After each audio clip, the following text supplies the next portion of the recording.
சற்று முன் வெளியே இருக்கக்கூடிய முக்கிய அறிவிப்பு 3 வகையான வங்கி கணக்குகள் மூடப்படும்னு சொல்லியிருக்காங்க. எந்தெந்த வங்கிகள்லாம் மூட போறாங்க, எப்போ மூட போறாங்க அப்படிங்கிறத பார்க்கலாம். வங்கி வாடிக்கையாளர்கள் உஷாரா இருந்துக்கோங்க.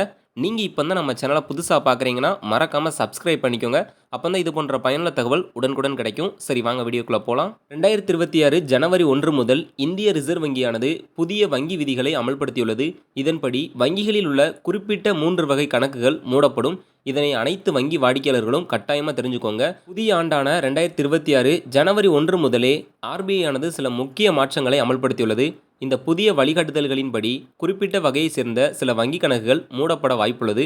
நாடு முழுவதும் கோடிக்கணக்கான கணக்குதாரர்களை இது பாதிக்கக்கூடும் என்பதால் அனைவரும் இந்த விதிகளை புரிந்து கொண்டு முன்கூட்டியே நடவடிக்கை எடுக்க வேண்டியது அவசியம். வங்கி கணக்கின் விதிகள். இந்த முடிவின் முக்கிய நோக்கம் வங்கிகளை மேலும் பாதுகாப்பானதாகவும் வெளிப்படைத்தன்மையானதாகவும் சேவையை மாற்றுவது. நீண்ட காலமாக பயன்படுத்தப்படாத கணக்குகள் மோசடி, ஹேக்கிங், பண மோசடி போன்ற அபாயங்களுக்கு எளிதில் இலக்காகிறது. இதனை தடுக்கும் வகையில் ஆர்பிஐ இந்த புதிய நடவடிக்கைகளை எடுத்துள்ளது. டிஜிட்டல் வங்கி அமைப்பை வலுப்படுத்தவும் வாடிக்கையாளர்களின் பண பாதுகாப்பை உறுதி செய்யவும் இந்த மாற்றங்கள் கொண்டுவரப்பட்டுள்ளன. முதலாவது வகை கணக்கு பார்த்தீங்கன்னா டார்மண்ட் கணக்குகள். 2 ஆண்டுகள் அல்லது அதற்கு மேலாக எந்த பண பரிவர்த்தனையும் நடக்காத கணக்குகள் டார்மண்ட் கணக்குகளாக கருதப்படுகிறது. இவ்வகை கணக்குகள் தொடர்ந்து கண்காணிக்கப்படாமல் ஹேக்கர்களுக்கு எளிதாக இலக்காக மாறுகின்றன. அதனால் அத்தகைய கணக்குகள் பயன்பாட்டில் இல்லாவிட்டால் மூடப்படலாம். இரண்டாவது வகை கணக்குன்னு பார்த்தீங்கன்னா இன்ஆக்டிவ்னு சொல்லுவாங்க. அதாவது செயலற்ற கணக்குகள். பொதுவாக 12 மாதங்கள் அல்லது அதற்கு மேலாக பரிவர்த்தனை இல்லாத கணக்குகள் இந்த வகையில் அடங்கும். இவற்றையும் தவறாக பயன்படுத்தப்படும் அபாயம் அதிகம் உள்ளது. இதனால் புதிய விதிகளின்படி கணக்குதாரர் சிறிய பரிவர்த்தனை ஒன்றை செய்தால் கூட அந்த கணக்கை மீண்டும் செயலில் வைக்க முடியும். மூன்றாவது பார்த்தீங்கன்னா ஜீரோ பேலன்ஸ் கணக்கு. அதாவது நீண்ட காலமாக பணம் இல்லாமல் இருக்கும் கணக்குகள் மூடப்படலாம். இதன் மூலம் தவறான பயன்பாடுகளை குறைப்பதுடன் கேஒய்சி விவரங்கள் சரியாக உள்ளதா என்பதை வங்கிகள் உறுதி செய்ய உதவும்.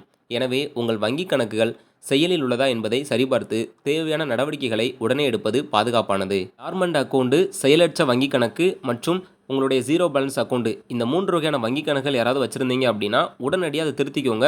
ஸோ முடிஞ்ச அளவு பார்த்தீங்கன்னா அக்கௌண்ட்டில் ₹500 போட்டு வச்சுக்கோங்க. அப்போ தான் அக்கௌண்ட் பார்த்தீங்கன்னா மைனஸ் ஆகாமல் இருக்கும். உங்களுடைய எல்லா சேவைகளையும் பார்த்தீங்கன்னா தொடர்ந்து பெற முடியும். இல்லை அப்படின்னா நீங்கள் உங்களுடைய அக்கௌண்ட்டுமே க்ளோஸ் பண்ணுற நிலைமைக்கு போயிடும்.